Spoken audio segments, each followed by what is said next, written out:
여러분 혹시 극한의 상황에서 인간이 얼마나 버틸 수 있을지 생각해 보셨나요? 평균적으로 3일만 물 없어도 위험하다고 하는데 무려 10일간을 홀로 버텨낸 존재가 있습니다. 믿기 힘드시겠지만 이 이야기는 우리에게 놀라운 메시지를 던져줍니다. 단 하나의 생존 본능이 그를 살렸습니다.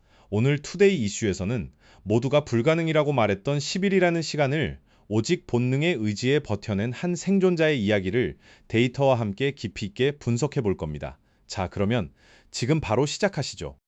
오늘 저희가 만나볼 주인공은 바로 늑구입니다. 늑구는 평범한 농촌 마을에서 평화롭게 살아가던 생명체였습니다.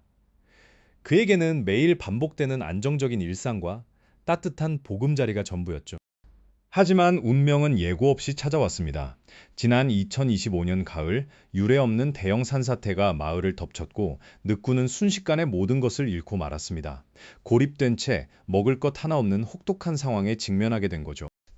전문가들은 산사태 이후 늑구의 생존 확률을 거의 제로에 가깝다고 분석했습니다. 평균적인 생명체의 굶주림 한계를 고려할 때 10일은 상상조차 어려운 시간이었습니다. 과연 늑구는 이 절망적인 상황을 극복할 수 있었을까요? 산사태 직후 늑구는 극심한 혼란과 공포에 휩싸였습니다. 처음 이틀간은 무작정 탈출구를 찾기 위해 헤매는 것이 전부였죠. 온몸에 에너지를 쏟아가며 움직였지만 결과는 절망적이었다고 합니다. 3일째, 늑구는 극심한 갈증과 허기에 시달렸습니다. 생존의 가장 중요한 물을 찾기 위해 필사적으로 주변을 수색했죠. 통계적으로 3일간 물을 마시지 못하면 생체 기능이 급격히 저하된다고 합니다. 기적처럼 늑구는 작은 웅덩이를 발견했습니다. 아마도 산사태로 고인 빗물이었을 겁니다. 이 한 모금의 물이 그에게 다시 살아갈 용기를 주었을 겁니다. 생존율이 1%라도 생긴 순간이었죠.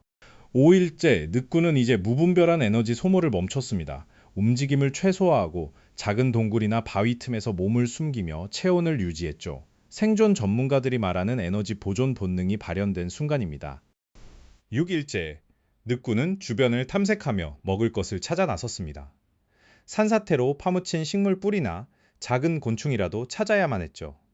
체력이 급격히 떨어지는 와중에도 그의 눈빛은 살아남으려는 의지로 가득했습니다. 7일째, 늑구는 절망의 끝자락에 다다랐습니다. 이제는 움직이는 것조차 힘들어 보였습니다. 뼈만 남은 몸으로 그는 과연 얼마나 더 버틸 수 있을까요? 그의 몸무게는 처음에 60%까지 줄어들었다고 합니다. 그때였습니다. 멀리서 들려오는 희미한 소리에 늑구는 본능적으로 귀를 기울였습니다. 그것은 바로 구조대의 소리였습니다. 30m 떨어진 곳에서 구조대원들이 수색 작업을 벌이고 있었던 거죠. 늑구는 마지막 남은 힘을 다해 소리 나는 쪽으로 움직이기 시작했습니다. 한 발짝, 한 발짝이 천근만근 같았을 겁니다. 기적처럼 그는 구조대원들의 눈에 띄었고 발견 당시 그의 심장 박동수는 분당 50회에 불과했다고 합니다. 10일째 되는 날 아침, 늑구는 마침내 구조되었습니다. 극적인 생還소식에 마을 사람들은 물론 전 국민이 놀라움을 금치 못했습니다. 그의 생존기는 단순한 동물의 이야기가 아닌 불굴의 의지를 보여주는 상징이 되었습니다. 구조 이후 늑구는 즉시 동물병원으로 옮겨져 집중 치료를 받았습니다. 처음 이틀간은 물과 영양제를 통해 최소한의 생명 유지를 했고 3일째부터 유동식을 섭취하며 점차 기력을 회복해 나갔습니다. 한 달 후 늑구는 놀랍도록 건강한 모습으로 다시 뛰놀 수 있게 되었습니다. 그의 회복 속도는 의료진조차 놀랄 정도였다고 하죠. 이는 그가 생존 기간 동안 보여준 강한 정신력 덕분이었을 겁니다. 늑구의 생존 사례는 학계에서도 큰 관심을 받았습니다. 전문가들은 늑구의 행동 패턴과 생체 데이터를 분석하며 극한 상황에서의 생존 메커니즘을 연구하고 있습니다. 그의 사례는 생존 연구의 중요한 이정표가 될 것입니다. 늑구는 물도 먹을 것도 없는 상황에서 평균적으로 버틸 수 있는 한계의 3배가 넘는 시간을 버텨냈습니다.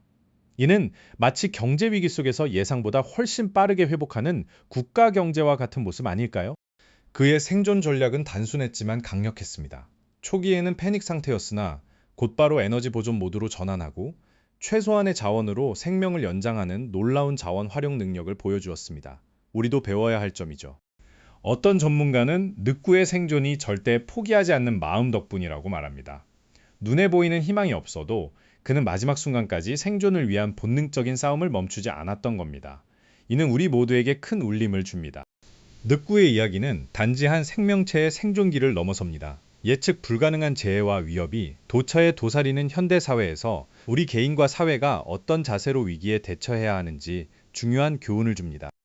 특히 초기 대응의 중요성과 자원 관리의 효율성, 그리고 무엇보다도 포기하지 않는 강한 정신력이 위기 극복에 얼마나 결정적인 역할을 하는지 여실히 보여줍니다. 이는 기업 경영에서도 동일하게 적용될 수 있는 원칙이죠. 자, 여러분, 늑구의 기적 같은 생존기를 통해 우리는 무엇을 느꼈고 무엇을 배워야 할까요? 만약 여러분이 늑구와 같은 상황에 처한다면 어떤 선택을 하실 건가요? 여러분의 소중한 의견을 댓글로 남겨주세요.